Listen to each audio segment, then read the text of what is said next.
Thanks for that. Alrighty, let's talk mixed open. I had the pools up here. All right, got them there for viewers.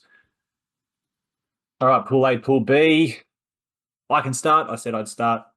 So I was with mixed open for 3 years, and Sharks always seem to be very good. There was that year, I think it was 2021, they won all Opens divisions. So Sharks have got to be up there in the top four for me. I think Hornets, minimal changes to their team last year. I think they'll be in the top four. Rebels, I think, were very unlucky. I think it was a big upset last year than when the Hornets beat them in the semi-final. Rebels were dominating that tournament, and I think they've added Scott Prince to their team. So I'm very confident the Rebels will be at least semi-finalists, if not grand finalists. And the fourth spot is a tough one. It's a very tough one. There seems to be a common thing here. It's the fourth spot. Scorps. But then again, actually now this has got me thinking because UQ Rebels are there. How many of the Sharks players might have gone to UQ Rebels like the other divisions? Hills Hornets are there as well. That's Manu Wakely's side, so you assume that they're going to be very drilled. Whether or not they've got the legs to go the distance, I'm not sure.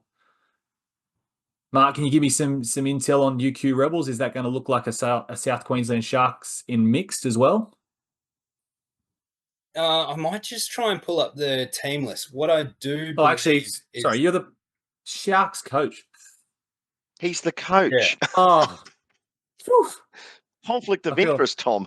feel like an idiot. Well, maybe he can give me some insight on what the Sharks team would look like. I can't. Well, you asked for UQ actually. Well, yeah, I was just wondering now because I actually didn't, because when I was originally looking at these lists, I wasn't sure actually who was playing for UQ. I didn't realize that was very very Sharks based as far as the men's and the women's go. So now that I've seen that, I'm not sure. But Sharks are going to be well coached. I know that. Do you reckon? No. Hey, they got a World Cup coach. They do, mate. They do. Well, just on UQ Rebels, obviously, once again, entering NTL for the first time, I believe that it might be the same core that played mixed open at Queensland State Cup. And for the wider touch audience, probably not many names are known. There's Meg Notley in there, Jake Notley's sister. There's two of the Madden brothers from the famed Queensland Madden Touch family in there as well. And you kind of just always know, I actually watched them a little bit train against the Australian Mixed Open squad in that last camp. So obviously their preparation has been pretty good when they're getting those kind of games at training. You can never really write off a UQ team because you know they're going to be well organised, they're well resourced, they look good, they're a very professional outfit run by James Sharp, their president. So UQ will be solid. Look, for me, I've got Southern Rebels to me as clear favourites. Yeah. If I'm a bookie, you've got Roy Prasad there coaching, head coach and playing. If we talk about contrasting and unique styles, I love the fact that Roy plays a style that only he plays and probably only he can play in the world of touch. It's very unique, and to the diehard touchies like us, it's very cool to see the science and the art of what he's trying to put together every time he comes out on the field. Zach Bazonis is playing in that team as well with a lot of the other Bankstown sort of men's open players. They all love playing together. It's a tight-knit core. Buzz just came back from overseas and made the Australian mixed team for the World Cup. So, you know, mixed-wise, he's going to be very savvy. I see them as very hard to beat. I've got the Hornets in the top tier with them. I think it's a clear top two favourite list. the Hornets have been ever the bridesmaid, over the past sort of 5 or 6 years under Coach Craig Harris there. And it would not surprise anyone if they won a title. I actually think they did win a title against Sharks a couple years back. Hemi Neville dived at the line. Yes, and he scored. We all started running on. He dead set scored, and they would have won it in a drop off. Score. But then again, that was before the score. No, but that was in the drop off, whereas Hemi's try came before the drop off. So yeah, I remember that vividly from the sub box. So the Hornets have been the bridesmaids, and it wouldn't surprise anyone, if they did pull this one off with the names they've got on their list, and the history. That core's been playing together for 4 years in mixed open at NTL level. South Queensland Sharks, we will be massive underdogs. There won't be many people that know many players on our list at all, and I love that. I obviously have to be a little bit biased and put us in the top 4 because I want us to have a chance on the Sunday. And if things go our way, I think we can beat anyone. But our team is. I was just going to say, with Sharks, Mark, every year when I was involved with mix, we'd come up against Sharks and no name would stick out, no person would stick out as a well-known touch player that people would know. They just understood how to play mixed. Yeah. That was literally the difference between Sharks and whether it was Hornets or Scorps or anyone. Sharks just understood the differences between mixed and men's and women's, and they just were so good at it. Once again, Tom, it's probably we could do a whole video on how Queensland and New South Wales are so different. And for me, we're starting to see the benefit of, we've seen the results over the past 10 years where Queensland have dominated, through the junior grades. Maybe they're winning 75% of all grades, for different reasons. And everyone will have their different reasons. But for me, the school programs in Queensland, having taught and coached in school, and obviously a lot of juniors in New South Wales, the school programs in Queensland are just crazy. The amount of detail, the amount of touch they play. Queensland All Schools is the biggest touch tournament in the world, numbers wise, days wise. There's something crazy like over 500 teams that play over 6 days every year. So that's been running for 25 plus years, and schools build programs and have specialized PE classes just for touch in Queensland. So what's happening now in NTL is we're starting to see the benefit of the fact that they just have so many players that have been so well coached for years since school, and they can just slide into teams. Whereas in New South Wales, if you don't play Junior State Cup from 12, 14, there's no way really you can turn into a high level touch player. It's very rare. Whereas we'll see players play their first ever representative touch out of school at NTL. They might make a women's 20s team or play mixed open, and they've only ever played Queensland All Schools, or they've only ever played for their school. That's how good the coaching and the school programs are. So South Queensland Sharks, thankfully, we're benefiting from. I think we've got 2 players that have ever played mixed open at this level and played for Sharks mixed open before. But we're benefiting from the strength in the Sharks region. It's hands down depth-wise the most talent I've ever seen in the world in any region. But then it's wide open. I put Sharks in the same category as Mets. Mets don't have a women's team that have always been elite. So, Abby Good, Patricia Michaelopoulos, these world-class women's players and mixed players are now playing for Mets mixed. Scorps, that core has been together for years. And also like Hornets, always kind of hovered around quarters and semis. So it wouldn't surprise you if they pulled that together and made a final. BMTA and Cobras, you've got half the city of Brisbane pretty much split into 2 mixed opens teams. We played BMTA on Sunday, the Sharks did, and both teams were running and looking really good.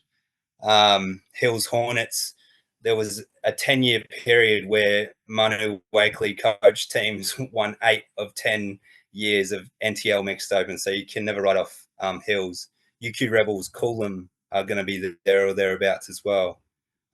So once again, I've got a clear top 2 in Southern Rebels and Hornets, but then I just don't know with the next eight teams. You know, you got Northern Eagles even, who I didn't mention. That would be the 9th, coached by David Stone, Stoney, yeah. with plenty of mixed experience.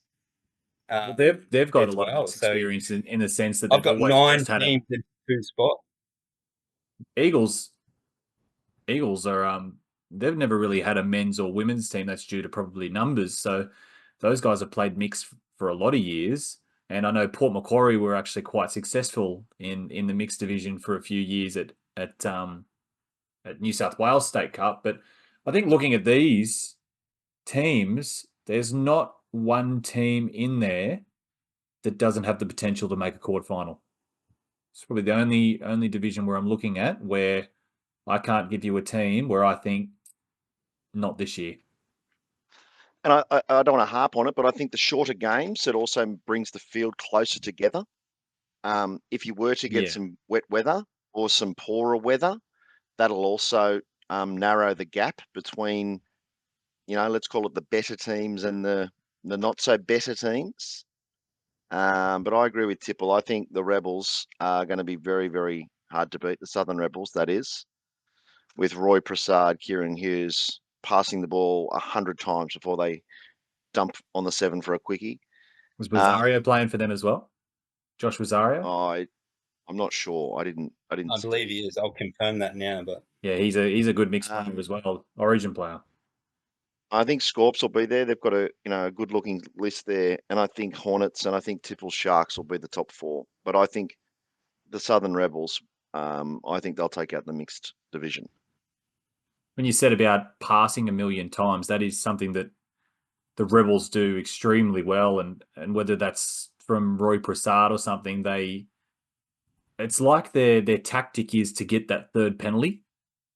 Oh, look, because they just keep checking the ball back and forth, and you're trying to do your mixed style defense, and all of a sudden you're just giving away penalties because they just keep throwing the ball around. You can't make a touch. He's so good at it. Yeah, he's so good at it. He gets both middles up, or in the mixed, he gets the eye defense up, where he's getting all 3 up. Or he's getting a penalty. Yeah, that's right. So, and it's probably the only team that really, really does that a lot. Like, will just keep passing until they get what they want, rather than just, all right, let's just go into it. Yeah, very. They've added Scott Prince. They've added Scott Prince as well. Yeah. And he was a big part of those Sharks teams that have won 3 titles over the past 5 years. Kieran Hughes is in there as well, who absolutely dominated for the Indigenous team against the Maldives in the All-Star match a couple of weeks ago. It's a red hot team on paper, and they'll play such a fun mixed style. But once again, that division is just wide open, so it's going to be really interesting who steps up. We talked about it. A lot of young players come through the mixed grade. And with our team, with our Sharks team, the difference between when we're switched on mentally because of our sort of lack of experience, how we approach games mentally, and if we get frazzled and if we get intimidated, that can be such a massive difference. Whereas the Rebels and the Hornets, they have that experience, whereas not too many other teams in that division do. So that'll be a benefit to them. So grand final, probably Rebels Hornets. You don't have to answer that. Yeah. Well, yeah. Yeah, you don't have to answer that. You can say love I'd love Hornets. I'd love a Hornets Sharks final. Personally. Hornets will have to win, though, because the last time Hornets Sharks played in the grand final, it was a heartbreak. Great game, amazing game, but a heartbreak. They also played last year, didn't they? Yeah, they played. They did. It was Sharks, wasn't it? Was it That was the Sharks? grand final Yes, last year. it Yeah. was Sharks. Yes, I keep forgetting that because I had to drive home and I ended up just leaving just before that game started, and I was trying to listen to it on the way home, but just driving through dead spots, I couldn't really hear it. But yeah, it was another game that was only decided by 1 point as well. I think. Could be wrong. I think it was 1 point. It was like 8-7 or something. Yeah, it was real close. Yeah. Japan. Do we know? You guys know much about Japan? I know they came down to New South Wales State Cup. I don't think they brought their full squad, whether that was due to visas or they knew that they were coming to this tournament as well. So some of them might have just decided to play national champs. Anyone know? I've got no idea about the Cherry Blossoms, but I can tell you they're the most polite touch players you've ever seen. They certainly Very, very polite, but I can't tell you much about their ability. Mark might be able to. Didn't you spend some time with them, Mark? I know quite a few people involved in Japanese touch, and it was interesting speaking to them at Queensland State Cup because some of them were able to do Queensland State Cup, but they couldn't do the next week at New South Wales State Cup because obviously we know the Japanese are so hard working and it's so difficult to get time off work for them. So when you're considering Queensland State Cup, New South Wales State Cup, NTL and World Cup, some of them have to make choices. So I don't know if at any stage they can be at full strength, but they're probably using it as selection and training for their wider squad anyway. We know that they play a very cool, fast, energetic style of touch. We've got them. That's our first game on the stadium at 9:30 Friday morning. Oh, And we said on Sunday in our last training session that in a lot of ways, you couldn't pick a worse game to start off with. We know first games at tournaments are always a bit rough, and you've got Japan who will be well drilled and come out at 1,000,000 miles an hour. And we're on live stream, and it'll go all around the world. So in some ways, you couldn't pick a worse game, but at least it'll wake us up and get us right into the tournament. But they'll be fun to watch for sure. They are athletes, the Japanese touch players, absolute athletes. They're just super agile, and they're always playing a brand of touch that's very, very exciting to watch. We play at 8:40, so we'll have a quick team chat and might race over to watch the game on field one after us. If that's Sharks versus Japan, might be a good game. So, what do you reckon to round off, Mitch? Do you want to give us a bit of insight about your division? Men's 20s. Men's 20s, you want very, to very touch on that? Look, it'll be a very, very tough division. The Sharks narrowly beat the Mets last year. I would argue that the Mets 20s side this year is stronger than last year. The Sharks is very, very similar side, so they'll be very hard to beat. I think if I'm trying to be realistic, I think we will be semi-finalists, and I think the Suns, Southwest Suns, from the boys from Wagga and Orange, would probably round out the top four. However, you never know. So I would say that those are the top four, and I think that it can be anyone's. Making sure you're controlling the field, controlling the game, etc., etc. So, not really sure who will win it, but it'll be, very, very wide open. It'll be exciting. It'll be exciting, competitive. What about your division, mate? The women's 20s. I got the women's 20s. So, how many, Mitch, from your team last year? How many have you got returning to play again? 14. I have 2. So we had a lot of girls from the women's open team elect to play either mixed or not to play. Some of them are saving themselves for the World Cup. So we had a lot of under 20s girls from last year promoted to women's open. We had a run against them on the weekend, and they're looking very good. They're looking like a women's open team that's ready to play NTLs.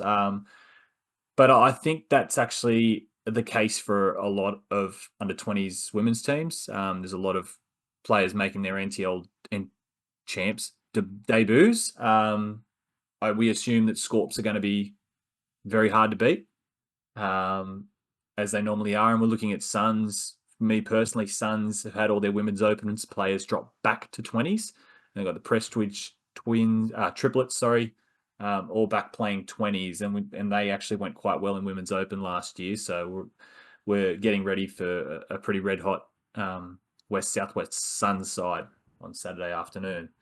But yeah, to be honest, I have no idea. Apart from those two teams, I have no idea what any other team's going to be like. So we'll just see what happens, I guess. Hey, just to speak about the change in format, and how it'll be a little bit of a different look.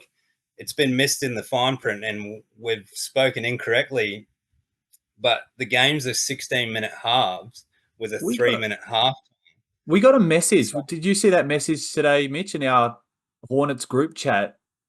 I thought it must have been a typo. She's basically the administration of Hornets said, just to confirm, 16-minute halves, 3-minute.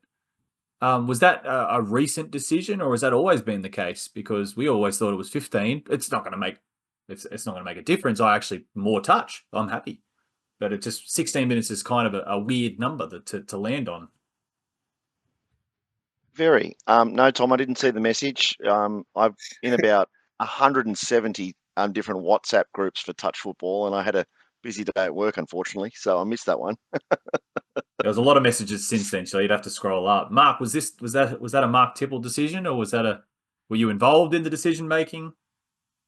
Yeah, mate. I just thought, we'll just pick a random number and go with that. No, I heard it a few weeks back, a whisper, and I tried to tell the person that they must be wrong, but they reassured me. And then there was an official document about a week ago, at least, that said, the 16-minute halves with a 3-minute halftime. So that changes. Obviously, it adds 2 minutes of play, which might not seem like a lot, but the big emphasis and another difference in Queensland is that they always, most of the time, they'll make sure that they have halves. Whereas in New South Wales, we're so used to, 25 minutes straight, 30 minutes straight touchdown turnaround. And to them up here and around the world, that's quite foreign. I love the touchdown turnaround format because as a coach, it's frantic and fun trying to make changes on the fly and pull your team together. And whereas there's been counter arguments to that you can't make changes without a halftime talk. So the 3-minute halftime will be interesting because a lot of coaches have sort of a 5-minute routine where they know what they do for the first 2 minutes, then they know what they do for the 2 minutes after that. This, once again, with 3 minutes, how much can you say?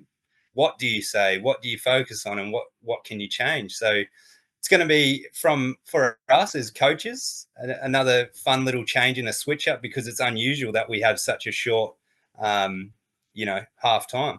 By the time people clap hands and give high five, finish high fiving, walk to the bottle, walk to the box, grab their drink bottle. Mate, there's a minute, right. and a half.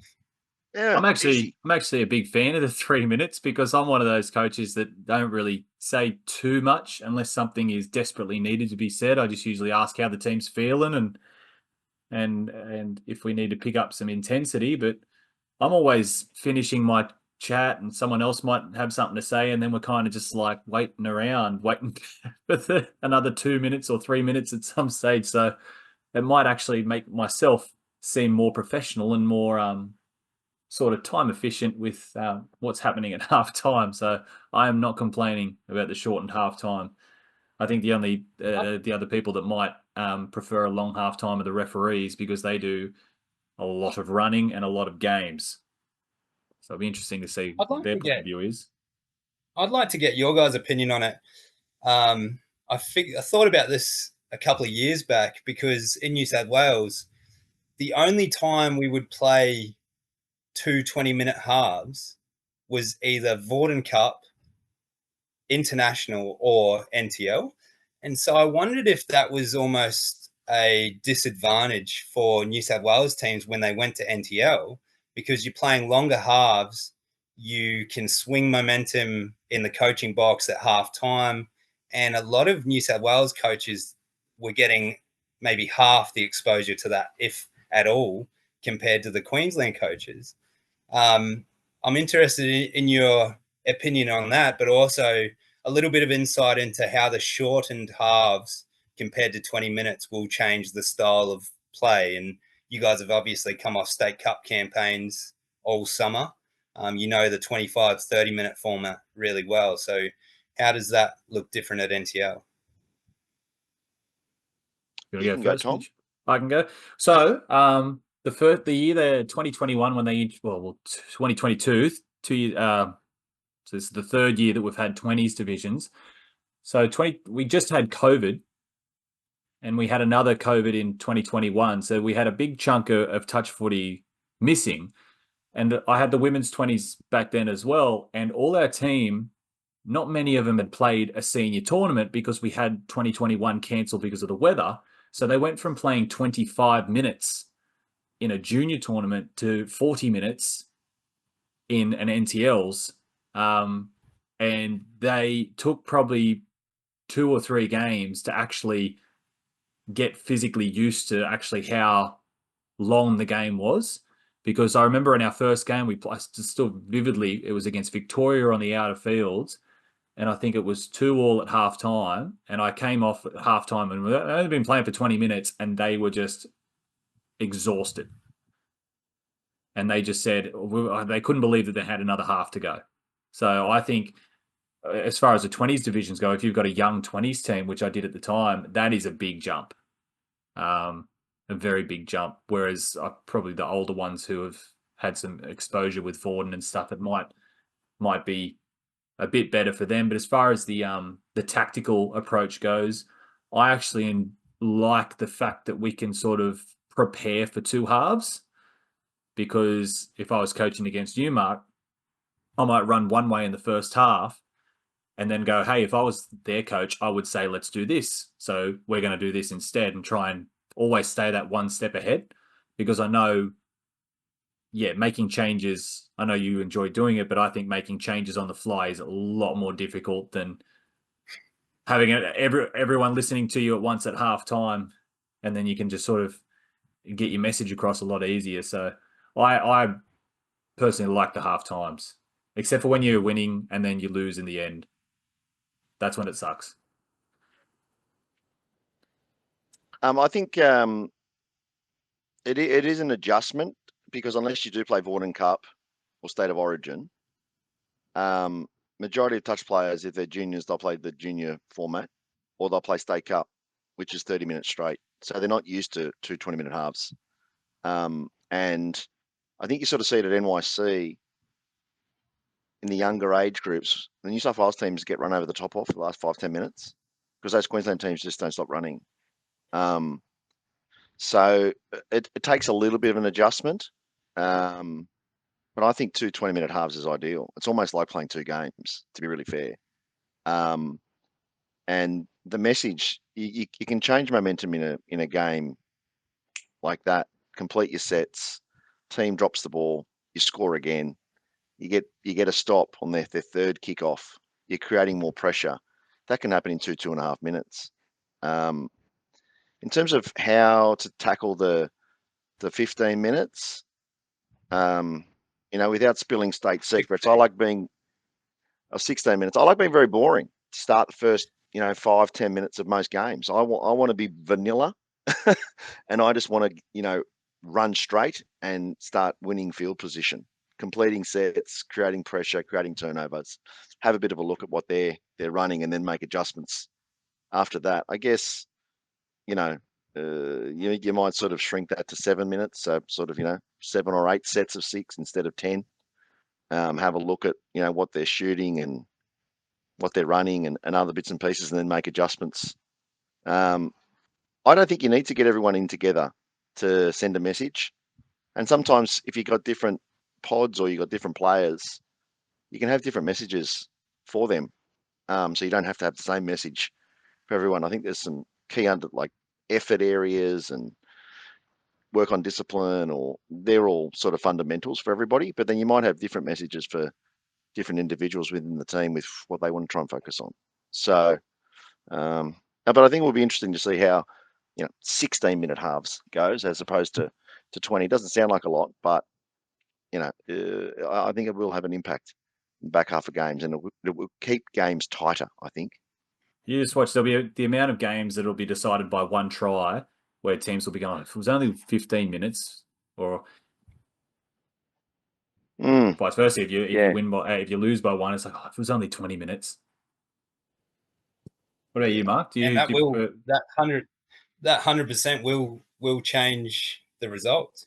What were you going to say? Do I prefer? I was just going to say, what would you? Yeah, do you prefer halftime or a straight 30 minutes?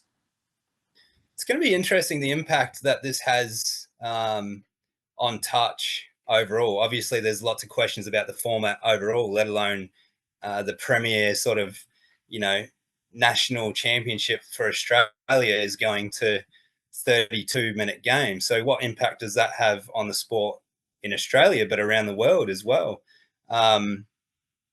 This competition has more teams than a World Cup does, but it's done in 3 days, whereas the World Cup in July in England is over 6 days, and that's 2 times 20-minute halves. So it came to my attention when in the mid-2010s we kept putting out really strong T-League teams for Hornets. And I played a few years in the Hornets T-League teams. We were coached by Darren McSpadden. We had players like Luke Kane, Jack Edwards, Bailey. Ritchie? What's Bailey's last? Yeah, Bailey Ritchie. Matt Atkins came through there. All those Beresfield Shout out boys. Bailey Ritchie. Yeah. Forgetting his name, people. I was thinking of another touch player. That's all. Bailey Ritchie has just signed with the Thornton Beresfield Bears rugby league team. Good, congrats, Breaking Bailey. news. Kyle Jermaine played in those teams, but what would happen? We would come up against CQ Bulls and Sharks 2015, 2016 and T-League, that level under Elite 8. And the first 10 minutes of each half, you'd feel like, oh, yeah, we're as good as them, like we're in the match. And then we'd just lose each game by like 4 or 5 and never really feel like we were that much worse than them. So it made me realize a lot of the country boys hadn't played Vorden Cup. They hadn't really played 2 20-minute halves, and it felt, on average, every 10 minutes of touch, roughly running up to a kilometre. So in a 30-minute game, you're running 3 kilometres in a hard-working middle or a winger. In a 40-minute game, you're adding a whole kilometre. And that's not a steady run. That's a sprint, stop, run backwards. Yeah. That's hard movements. Yeah. So it will be really interesting. It will change results.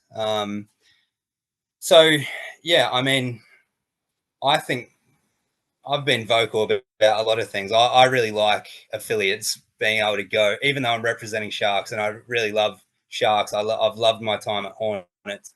I've been pretty vocal about liking the idea and being open to change at NTL level. I say that because New South Wales State Cup is my favourite competition in the world. I just think the format, the energy, everything that goes into that is incredible. And if we could bottle that and spread it on television and around the world, the sport would grow very quickly. So, look, to be honest, I love touchdown turnaround. I do think 2 times 20 minutes is the premier version of our sport. And I think this 2 times 16 minutes will be interesting because no one's ever really played that, Do you think if there wasn't a clock showing the time, players would realise that it's 16 and not 20? Would it feel like 20? I think it will be a weird one, but Queensland State Cup is 2 times 15-minute halves. So True. Perhaps maybe they have an advantage because they've played the most similar format to that. On top of that, do the New South Wales juniors aged 16 to 18s going into 20s and opens, do they have an advantage? Because they should be peak fitness coming off New South Wales State Cup into a busy month into Junior State Cup where they're playing 25-minute games. So you think that their bodies will be finely tuned and match fit, whereas the Queenslanders haven't played as much touch. So there's a few factors I think that'll come into it. Absolutely. Well, I don't mean to be the party crasher, but we have only got 3 minutes left before the timer runs out and we get cut off. So any sort of last words before we pack up shop and head for NTL champs on Thursday? No, not for me, Tom. Thanks again for having us. Be interesting to see. It's always good to get up there and see familiar faces and see the touch football flying around the fields. So we've got to see how close our predictions are, and hopefully the weather's kind to us. Well, it's looking all right, and hopefully it's still everyone's favourite tournament. But I just said mine was no. Hey, I just a final shout out again, Mitchie. We mentioned it a little bit, but congratulations on winning 18's boys state championship in New South Wales yesterday. How cool! Thank you, mate. Yeah, very, very cool. It was unreal. Congratulations. Lucky you didn't have to play the Redbacks. Very cool, and I'm sure you'll. I'll cut that bit out.